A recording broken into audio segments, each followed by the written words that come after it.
The Rachel Baptist project is the fifth release in our Irish Heritage recording cycle for Linn Records. So this cycle really epitomises the heart of the IBO's mission, which is to find neglected figures from Ireland's own classical music history and to bring them to life and contextualise them with their repertoire in the present day. Well, I first came across Rachel Baptist on a Facebook page called Black and Irish, and I was absolutely fascinated to have this character from the 18th century, this soprano. She was from Ireland, she was performing here at the time of the music that we work with in the Irish Baroque Orchestra, and it was absolutely news to me. I said, we have to do something with this music. We have to explore where she's from, what she's all about, what she was singing, what she did in Ireland, where she came from. So we spent the last few years kind of looking into that, where she's from, looking at newspapers, seeing where she did her concerts. She did concerts all over Ireland and in the British Isles as well. For most of her life, she was working in Ireland, and the first mention of her we see is in 1750, and she is presented as a student of a guy called Mr. Palma, and she's described as a Black Syren with this amazing voice. So she must have been very young at the time studying with this guy, and she's described as from this island, from Ireland. And that we see her traveling everywhere. And for this CD, we've decided to choose a program from Kilkenny, which is probably the highlight of her career. And we've been able to piece together what she was singing, the kind of repertoire. There's a few holes, but we filled that with other things that would have been performed at the time.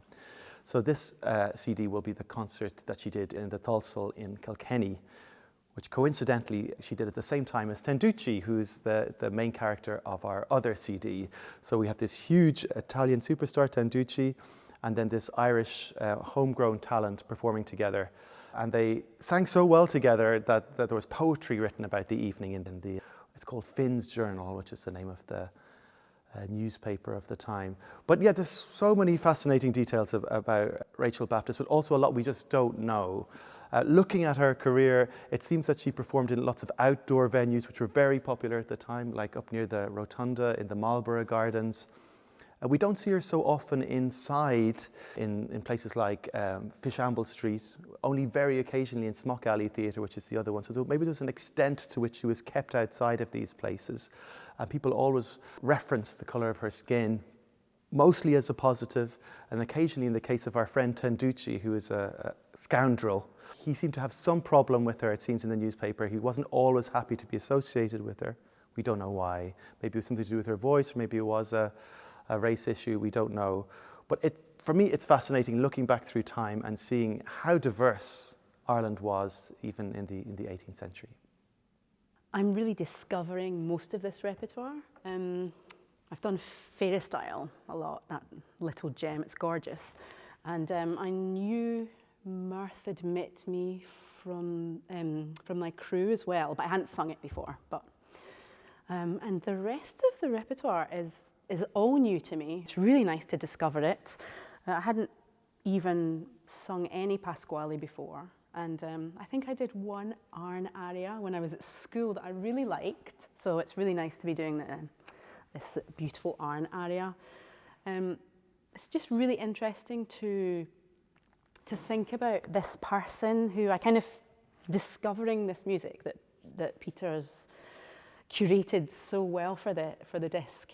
There's like an affinity there. I'm just discovering her, and then the things that she sang, and a lot of it is so similar to the things I'm singing. And then, of course, being a black soprano with like Irish heritage, we're not exactly sure. I think where she was born, but she's certainly lived here and was a very successful singer here.